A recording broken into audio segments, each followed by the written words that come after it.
Rogers TV. The opinions expressed in the following program are those of the participants and do not necessarily reflect those of Rogers nor Rogers TV.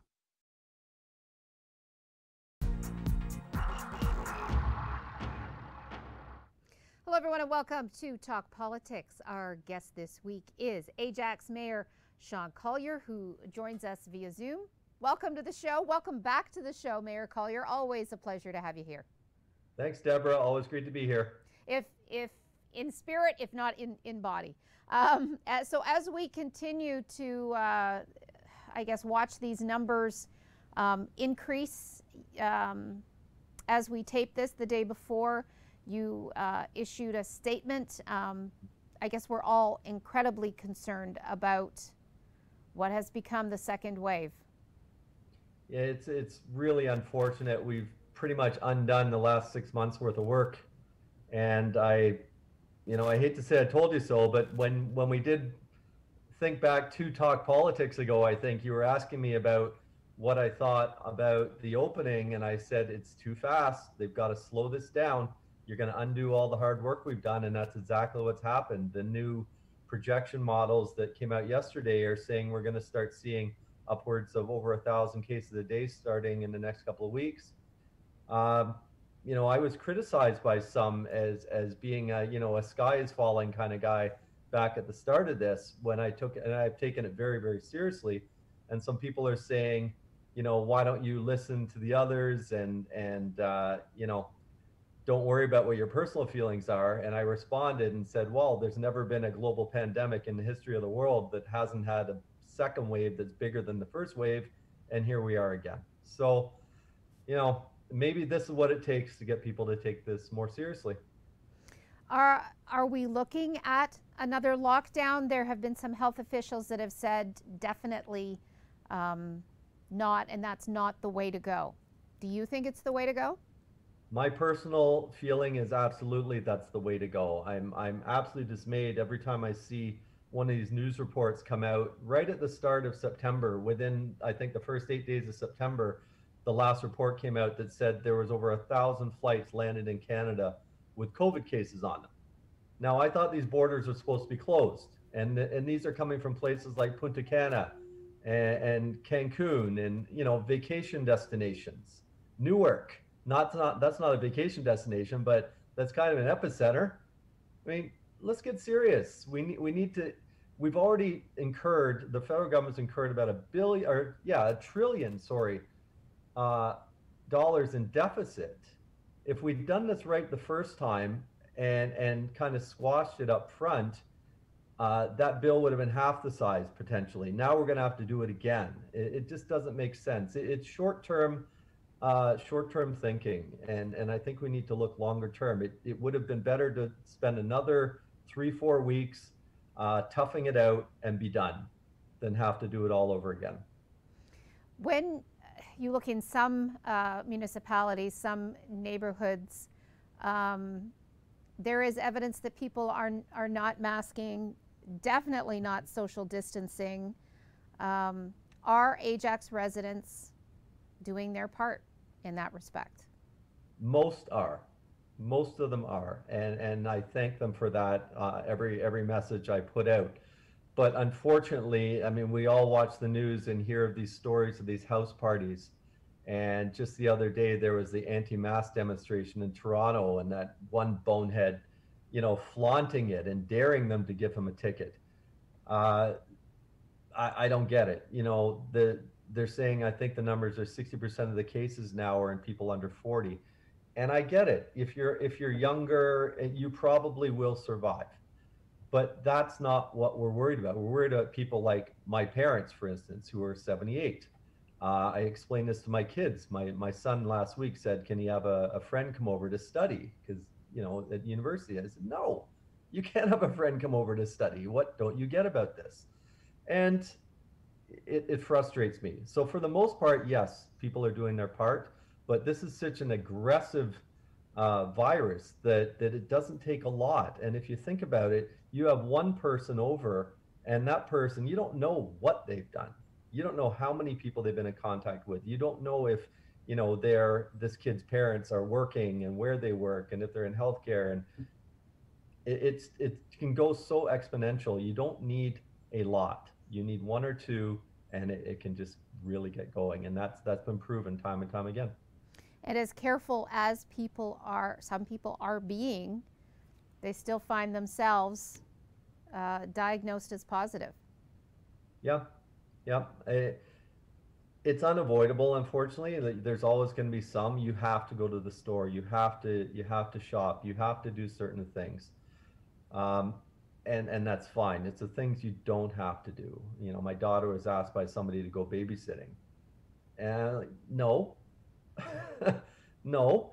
Why would you even consider that? One thing that I've really been pushing is the app. I mean, I downloaded the app when it first came out, the COVID app, and I was at a Durham Regional Transit announcement a couple of weeks ago, and Minister McKenna was saying, please, please, please promote this as much as possible. We need up to 50% of the population to be using this app to make it really effective.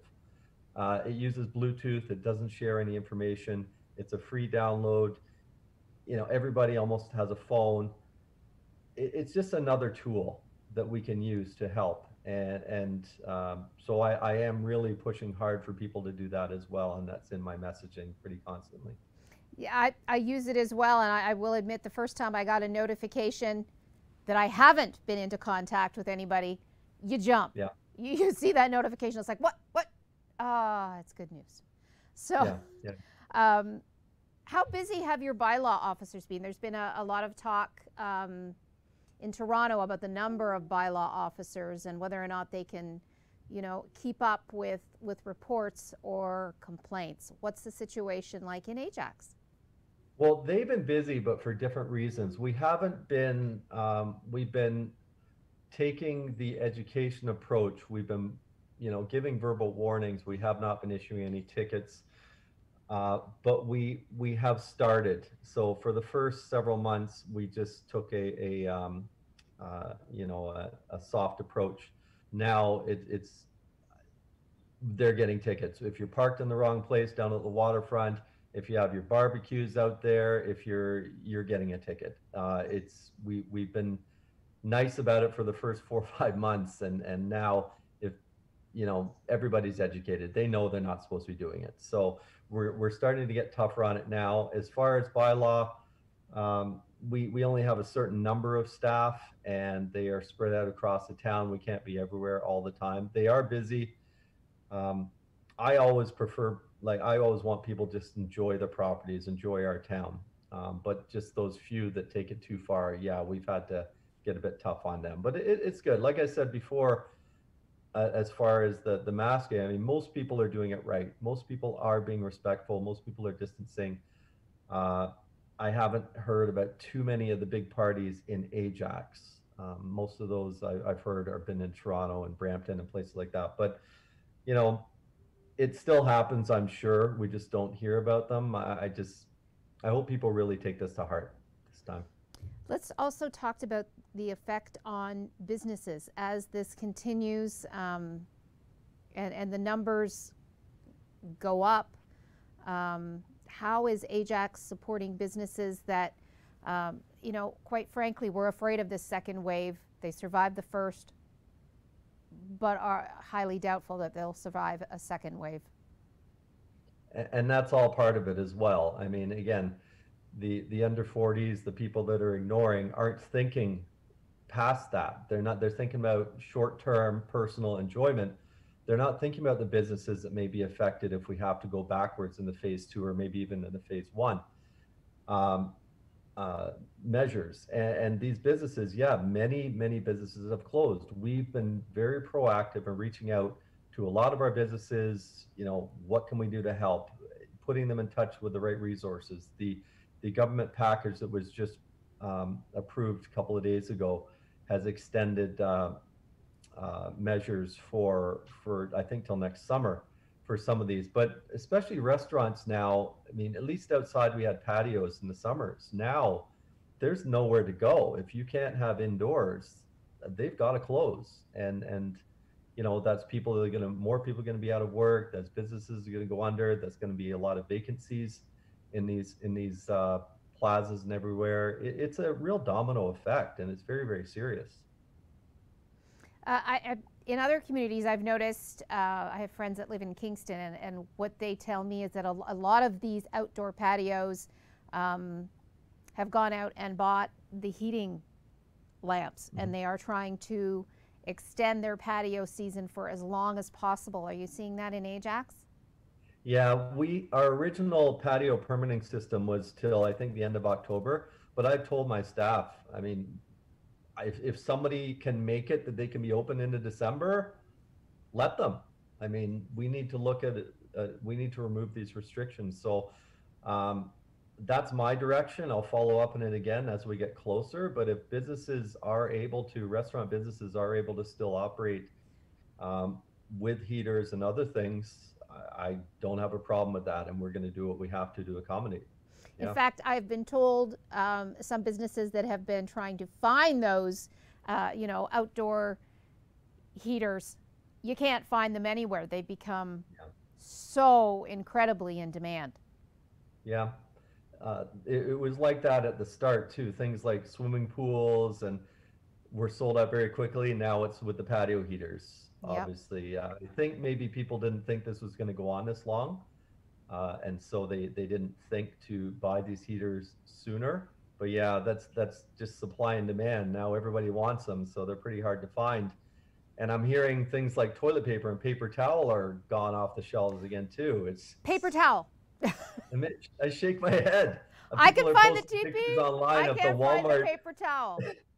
And they're all empty. I don't know. Anyway, we've never had a problem. We've only got about a minute till we have to go to break. I want to ask you quickly about, you did receive phase 1 funding from the province and the feds. Will you be getting another installment? We're definitely going to be applying for another. Municipalities like Ajax that host casinos have much higher deficits than others, because obviously we get those casino revenues and they've stopped. So many municipalities, the first round was enough to cover the deficits, but for us it was still about 4 million short to cover our $6 million deficit. So we will be applying for the phase 2. We have to justify it, I believe. It's a process to go through, but it's pretty easy to show that lost revenue. But at the same time, like everywhere else, we have increased costs, and one of them is bylaw, as you've talked about. We've had to increase our security patrols. We've had to increase a lot of different things because we are provincially mandated to maintain certain service levels like fire, police, ambulance, transit, all these other things. So, but again, not allowed to run a deficit. So we will definitely be applying for the second round of funding, and hopefully we'll be successful. Okay, I'm going to hold you there. We're going to break. More to come after this.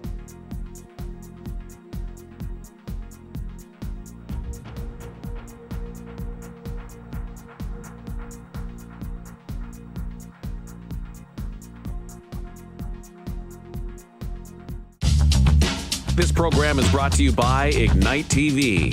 Now you're in command. Visit Rogers.com for more details.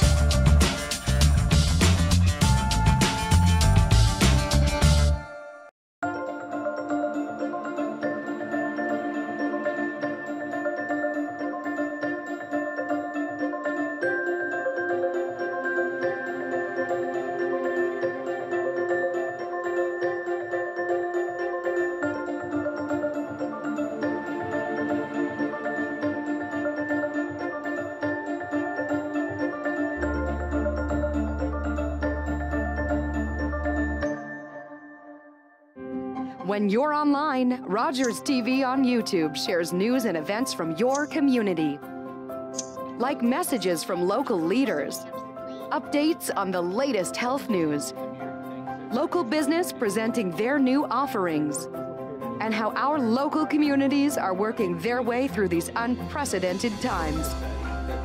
Visit and subscribe to Rogers TV on YouTube for the latest local information. I'm Eric Marchinosa's Cinema Scene in Review. Join me for a monthly movie roundup of new releases either in theaters or available to stream. See you next time in Review. Hi, I'm Shaun Lackey, and this is Sold with Shaun Lackey. You should check us out if you want to find out what's going on in the world of real estate. We'll have all sorts of guests to keep you in the loop on what's going on in this wonderful world.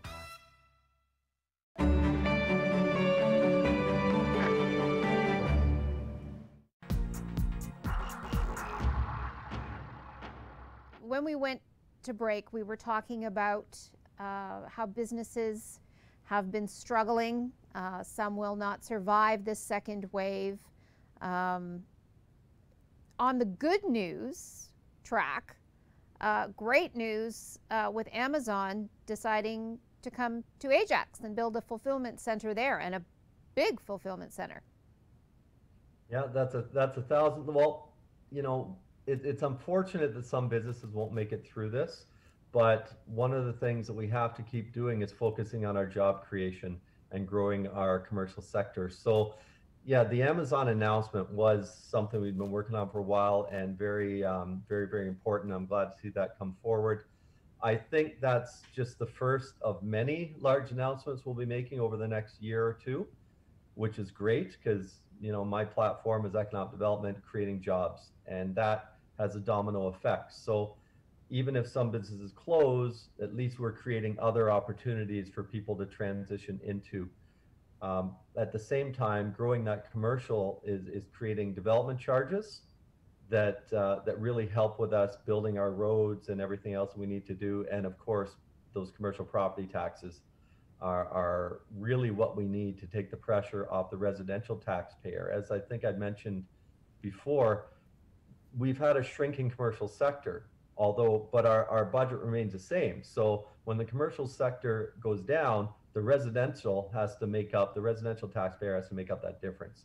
So we need to get ourselves back to that 80-20 residential commercial split. Currently we're about 87-13.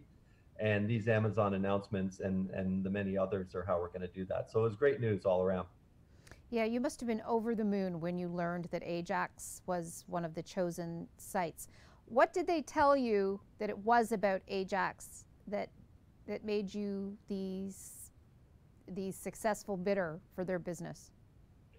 Well, Ajax Council had the foresight to pre-service our employment lands back in 2007. So when Salem Road was built, we took $1.4 million of tax money and we put in the water and the sewers and the electricity and the gas. So those lands, those 129 acres along the east side of Salem Road, that business park, was the only shovel-ready employment land in the region of Durham. And it's a very large parcel. So when Blackwood Partners took that over, bought that last year, we knew some big players were going to go in there. And it's the obvious choice because with our priority path, we've cut all the red tape from our planning process and the lands are shovel-ready. So this building is going to be open and operating in a year. It'll be open next September, less than a year. So that's the obvious choice. And now we just had a long regional council meeting yesterday. And one of the things we've approved is now the region is starting to take some of their reserve funds and pre-service employment lands across the region. Well, we did that 13 years ago. So we've proven that it works, and that is you've got to create the environment. So if we pre-service our employment lands, I've said as chair and vice chair now of finance, we've got $2 billion in reserve funds at the region, making 1%. With interest rates so low, I've said many times, our money is better invested in the ground. Don't put it in a bank where it's making no money and it's actually losing money in relation to inflation. Put that money in the ground, pre-service your employment lands. Look at places like our downtown Ajax where we lack sewer capacity. Oversize those pipes. If you're going to dig up the road and put in a pipe this big for one development, it doesn't cost much more to put in a pipe this big and create capacity so in the future you don't have to dig up the road again. You've already spent most of the money. Just make that small investment. Same thing with our roads. Every time we build a road, let's put in fiber. Maybe we won't be able to light up that fiber right away, but over time we'll be able to build that network. So when I say our money is better invested in the ground, that's what I mean. And we proved it ourselves in Ajax 13 years ago by being proactive. And now we're seeing the results, which is great. So I hope that that's going to continue. we've got a lot of applications in Ajax, and you know, jobs created in Ajax is a win for us. It's also a win for Durham, and that goes the same across our region. So if those lands hadn't been pre-serviced, how long would it have taken Amazon to build that facility and get it up and running? Well, I don't know the exact amount, many months anyway. It would have taken a lot more time to do the servicing. But the other thing is, you know, they're paying. We of course will get our money back that we invested 13 years ago. But these developers are getting the benefit of, when they pay us back, they're paying 2007 servicing rates. So they're actually saving quite a bit of money being able to do this. So it's just a win-win. It just has worked out really well. Was this the same land that you had to fight to keep industrial years ago too? It's just across the road from it. So Okay. you're talking about the Beach Ridge site. That's Yeah. on the northwest corner. Okay.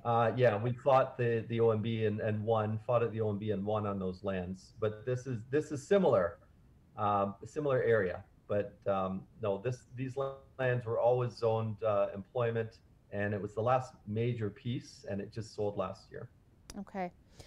Some other good news. In the time of COVID, your mayor's golf tournament, a great success. Let's talk about that. Well, this year marked the 25th year of the Mayor's Charity Classic, which is the Ajax and Pickering Mayor's Golf Tournament. I've been involved in this not as mayor, but since 2003 as the mayor's designate. So I've served on this committee for 17 years. And I remember when we passed the 1 million mark back early when I became involved. Since then it's grown. And this year we actually passed the $4 million mark in funds raised for our Ajax Hospital. And it's just with a great tournament. People stepped up. We had to go and do it all through the COVID rules. And so there wasn't the dinner. We had to pivot and change things a bit, but we were able to reach $345,000 raised this year, and pass that $4 million mark in funds raised for the Ajax Pickering Hospital. And that money goes directly into equipment at the hospital. That's one thing that I've always thought was very, very important. It doesn't just go into the general coffers. Every year, we choose specific pieces of equipment, like one year we did all the panda warmers for the maternity wards, for instance. So you know, we followed a men's health thing for a lot of time. So we did all these things for prostate and all these other type of things. It's equipment that's needed, and it's something, so when you go into the hospital, you can actually see tangible the things that we've been able to do over the years. And it's been really, really a great program. And the committee is amazing. And I really have to thank the very generous sponsors, because it's the same people year after year. Many of the people have been with us for the entire 25 years. Every year they come back. It's a great tournament. And we couldn't do it without the generosity of our business community. Incredible results in really unusual times, definitely. We've only got about 5 minutes left, so I want to move through some other things. Let's move on to the Ajax Anti-Black Racism Task Force. They recently came out with a statement supporting body-worn cameras for DRPS, something that you discussed as we tape this. There was a council meeting yesterday. Yeah. I'm really proud of the work this group is doing. They were only started we formed the committee, or we only passed the resolution to direct to form the committee back in the end of June. Since then, Mariska has created the nominating committee. They've gone out. There was over 70 applications where people wanted to serve on the Ajax Anti-Black Racism Task Force. They've created their committee of 15 people. They've created their work plan and their terms of reference, and they've already started giving recommendations. And one of the recommendations was in support of the body-worn cameras, which is, I think, very, very important. So we had a presentation from DRPS at the region yesterday, talked about 80% of people support the use of body-worn cameras. I talked about optically, it's about transparency and keeping people accountable. And I think it protects our officers just as well as it protects the public. and keeps everybody honest, as well as we talked about potential savings as far as, you know, going to the courts and that type of thing, having that solid evidence. So the cost for the body-worn cameras will be $3.81 million in the first year. And we'll have to look at that through the budget process and see how that's going to work. But I think it is a very important tool and something we do have to do. And that recommendation from the task force, as well as our support from the town, both those items yesterday were referred to the budget process. So hopefully we'll see those come to fruition. It will be a phased in thing over a couple of years. And I'm really positive that we're going to see good results from that. It's a case of having to spend money to save money when you look at it financially. Yeah, as you said. Well, I would like to see some funds reallocated to that. I mean, it's one thing just to put new money in, but the whole defund the police, I don't think that's the right term. Defund, I think the proper term is reallocate. And let's look at being, again, proactive by using this tool. I think that will help cut down on some of the escalation of things that have happened. And anyway, I'm not sure how we're going to fund it, but I just hope that we are able to fund it and get this program going.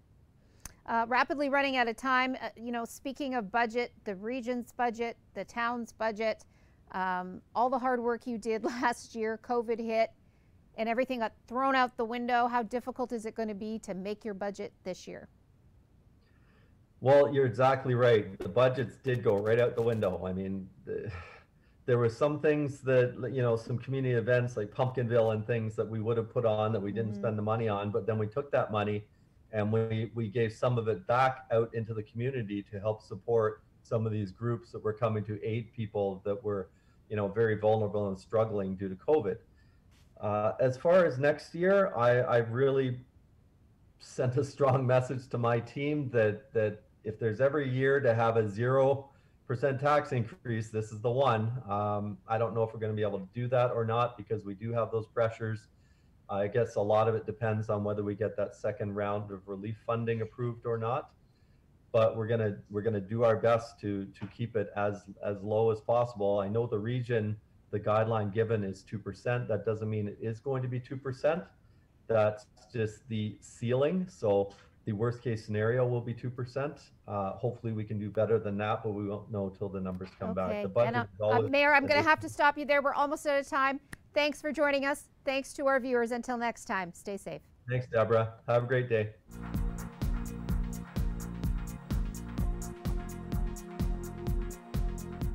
Call the Rogers TV viewer response line, email us, or connect with us on social media.